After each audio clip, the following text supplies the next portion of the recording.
Hey Naturalistas, thank you for joining. Welcome to my channel. If you're new here, I appreciate you. If you're coming back, I appreciate you too. If you haven't subscribed already, you definitely should.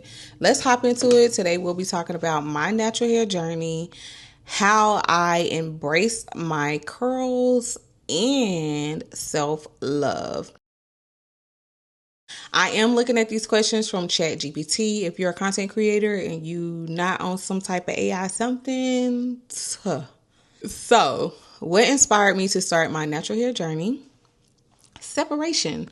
I went to college. My mother was a licensed cosmetologist, and she did my hair pretty much all my life. I had one more stylist outside of her, and they did her hair. So as you can see, I guess you could say I have trust issues, but I just rock with who I rock with. I rock with what I know. I like proven results, and that's just how I feel about it. I went off to college. My mom wasn't that close by to where I could drive like every 2 weeks or something home to get my hair done. So I am not that tough to relax my own hair because it'd be burning. And I probably would wash it out halfway through. So yeah, we weren't doing that. Now that just hops right into the next question. Did you big chop or transition? Baby, I transitioned, okay, because I've never been bold enough to cut my hair. All the women out there who do it, shout outs to you, because that takes a different level of confidence, and I'm attached to my hair, so I haven't done the big chop. I'm not going to say it's not in my future, but I will say I transitioned. What were some challenges you faced in the beginning? Styling and products. When I went natural, or when I returned to natural rather, there was not that many products out there marketed towards us, yet alone for us, to be real. So that was a big struggle. Water was my best friend, and water and gel was my best friend. And now that I know better, I do better. I love a good gel, don't get me wrong, but it's all about moisture retention over here. Okay. What are your current hair goals? So I have 3 current hair goals for 2025.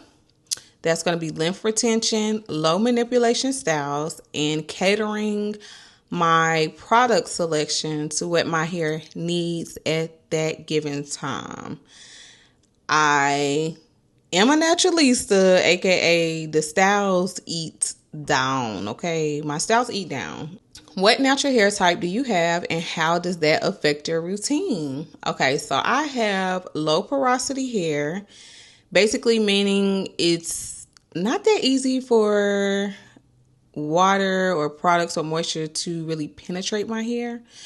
Starting off with that has to play a role in like the methods I use, the techniques, and just how I go about styling my hair, how I go about wash day. It has to be very detailed. It has to make sense and cater to, like I said, what my hair needs. Not what I want, but what my hair needs.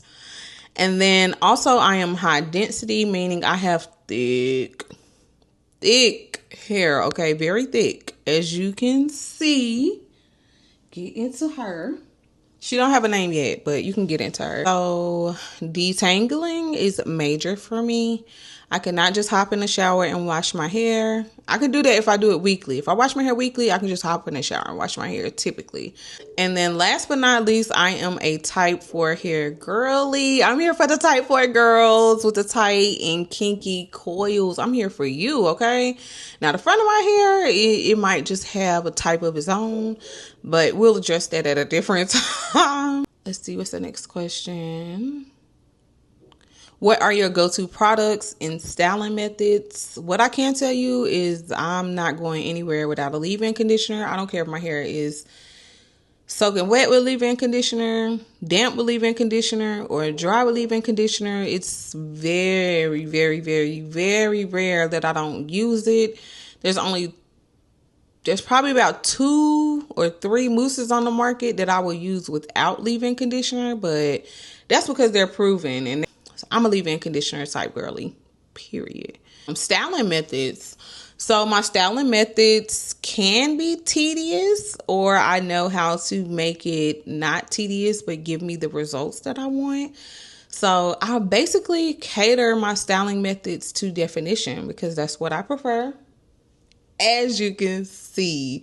Now, I'm not against volume. I just personally feel like volume is always going to make its appearance regardless, whether it's the humidity contributing to that factor or how long you wear your twist out, whatever. Volume's going to come regardless. So I like to enjoy the definition to its entirety as soon as it arrives, because I know eventually it's not going to stay there forever. Not with natural hair. Not like forever. Like your day one hair is never going to look exactly like your day 10 hair. If you know, you know. If you don't know, stick around so you can find out. And it's not a bad thing at all.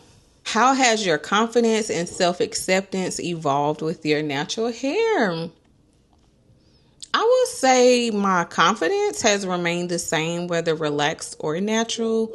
But I will say self-acceptance with natural hair definitely skyrocketed, because naturally this is who I am. This is the type of hair I was born with. This is how it grows out of my scalp. So to learn to love and nurture that, it definitely hits different. All right, let's see what is next. What are some misconceptions you've encountered about natural hair? Please, please, please, please. If I don't say nothing else, or if you don't take away anything else, take away this. Your hair is not nappy, sis. I'm going to say it again. Your hair is not nappy. Okay? It really irks me when people say that, because just because your hair is kinky, coily, tight texture, that's not nappy. That's actually beautiful, honestly. That's just the way your hair is, and it's very manageable. But with anything, you have to have patience, and you have to have the mindset to learn and adapt. So with that being said, your hair is manageable, sis, and it's not nappy at all. Okay. Also, natural hair can be worn for any occasion. A wedding, a baby shower, a graduation. Like, natural hair can be worn for any occasion. I will say, me personally, I had to learn that the hard way. But now that I know better, I do better. Okay. Now let's get into the next question. How do you care for your hair daily, and what is your wash day routine? I've already talked to y'all about leave-in conditioner. My wash day routine is typically going to involve something to make sure I retain my moisture after wash day for those 7 to 21 days, depending on the mood, depending on the style. Because 21 days is a big leap, but it happens. Matter of fact, this style right here is 21 days old, baby. We are on week 3. And here she is in her glory. Okay. So, with that being said, I just make sure I keep it moisturized. That's the biggest thing, and protect it overnight. 80% of the time, I'm going to have a bonnet, a scarf, or a pillow that's silk or satin, because that really, really, really, really, really, really can change your life when it comes to breakage and preserving styles. And you don't have to worry about switching your hair every night. What can your audience expect from your page? So for me, what you're going to get is you're going to get tutorials, you're going to get product recommendations, you're going to get product reviews. You're going to get a lot of different things as it pertains to natural hair, even conversations like this. But most importantly, I'm here for the tutorials, because a lot of people, in my opinion, from what I've experienced online and in the real world, they don't know what to do with their hair. They don't know how to style it, or they're just bored with the same style. So I'm here to show you, sis, you are capable of anything you put your mind to. Promise you that. I hope you guys come back. I have a lot more in store, and I'm going to check out. So peace.